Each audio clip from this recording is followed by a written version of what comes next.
Painful viewing for Manchester United fans, and yet another Premier League goal for Antoine Semenyo, who you're a big fan of. I am, yeah. I've really enjoyed watching him this season. That's the 9th goal I think he scored this season, Steve, which is his best season, with a little bit to go as well. Manchester United here trying to play out from the back. They get nabbed, and Semenyo with a great strike to finish, but I mean, this is not playing out from the back, this is it? Is it? I mean, this is possibly the worst example of trying to play out to the back that you'll see in a while. And Arna going backwards to Luke Shaw, who then puts Dorgu in all kinds of pressure with a 5-yard awful pass, and they get rightly punished. I mean, I don't know whose idea it is to play out like this.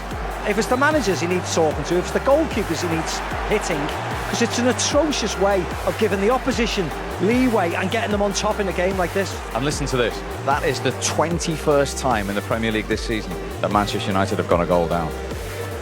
Yeah, and unnecessary. Yes. They're in possession of the ball. They're not good enough to do that at the moment. They're not good enough to do that. I understand, you know, the manager wanted to play out eventually, but play on the ball onto the wrong foot.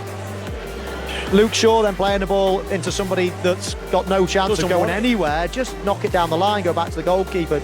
Anything but that. They've just encouraged it. Steve, I bet you they don't score. They may score 1 goal a season by playing out from the goalkeeper all the way through the park and scoring. Exactly. And I bet you they concede about 10.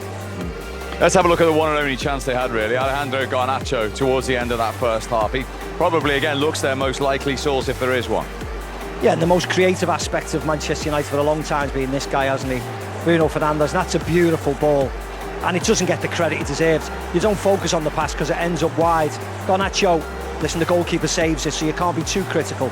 But he probably, because it's set up nice, the lob had to be, I mean, it's easy to say, the lob had to be higher just to take the goalkeeper out of the equation.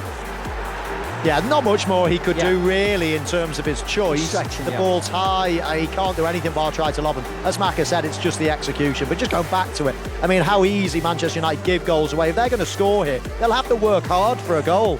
I mean, it's hard scoring goals in the Premier League, and then you just give, you know, goals away like that, and then a great ball there from Bruno Fernandes. And as I say, to score a goal, you've got to do something unbelievably good, break somebody down. And to give away a goal, it's just mind-numbing. OK, halfway to a big win for Bournemouth. Manchester United, Last 20 minutes or so. Yeah. We was putting them under a lot of pressure. But like I said, you know, we had 10 men, but there's, you know, I'd rather we had 8 shots and scored 2 goals. Yeah, you know, 6 of those.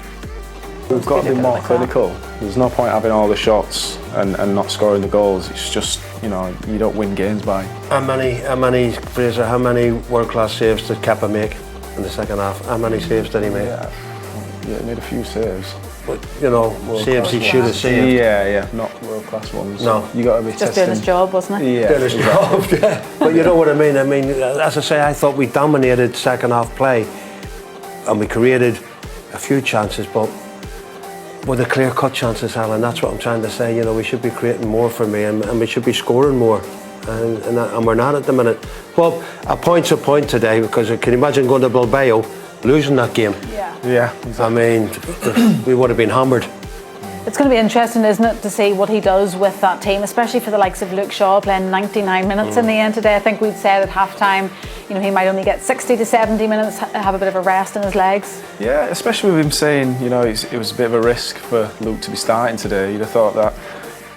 I thought he would be playing on Thursday, so for him to play 99 minutes today, it might be a bit of a ask for him to play again on Thursday. But we've got Harry Amas, who's done brilliantly so far. Maybe he'll get the nod. It'll be interesting to see who plays. We did talk about intensity at half-time. Sammy, did you see more of that in the second half? Second half we came out, we moved the ball quicker, we passed it better, and we upped our game, no doubt about it. And as I say, you know, we were well in the game. We probably had more play in the second half.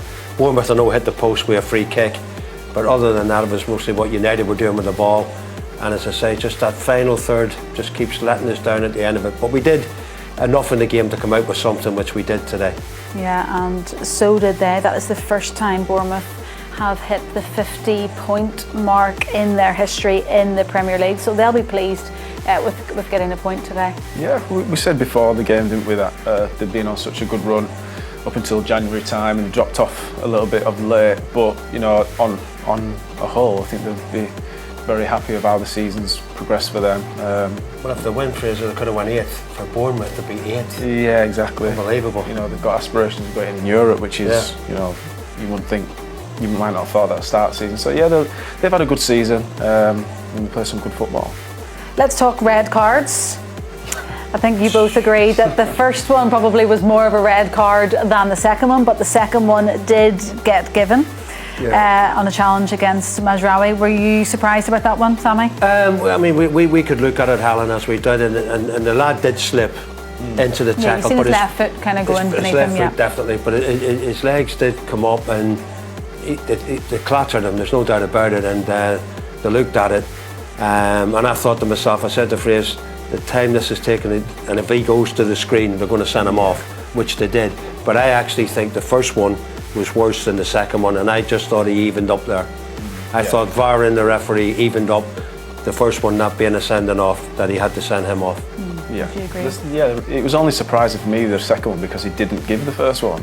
He didn't even go look at the screen, did he, to review it. And I thought the first one was more of a red card than the second one. So I think that's the problem people have got with VAR. It's the inconsistency. One week it's a red, one week it's not, and then 2 in one game where one should have been a red probably, and the other one is. Equally, when we go to 10 men at 70 minutes, you would hope that we would go on and take the 3 points. Really. Absolutely, I thought the manager as well. I mean, he brought attacking players on. He brought the big lad Obi on, who had a chance, by the way. Just didn't connect it properly, but he was round about the goal, and he looks a dangerous lad. Hopefully, he'll have a big future here.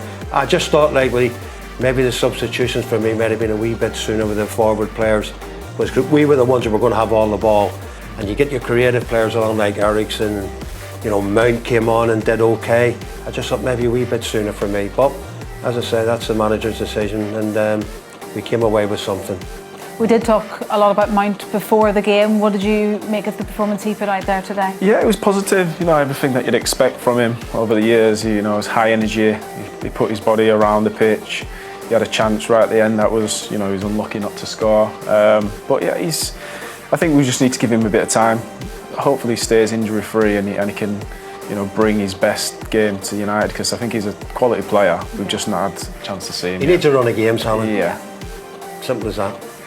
Unfortunately, we don't have many left, do we? Exactly. Right, guys, let's head down to Manchester United salvage a point in added time, and I mean, what a way to do it. They showed some fight, didn't they, in those final moments? Yeah, I think late goals are the order of the day at the moment, and to grab another one today was like brilliant to see. Obviously, to get back in the game, to grab the equaliser, it was tough, to be honest. It wasn't a classic performance by any stretch of the imagination, but again, to keep going, to keep digging in, and then to get that goal in. And I'm so happy for Højlund, who worked so hard but just hasn't got the breaks in front of goal recently. So to grab that late goal is going to do him the world of good going into the game on Thursday.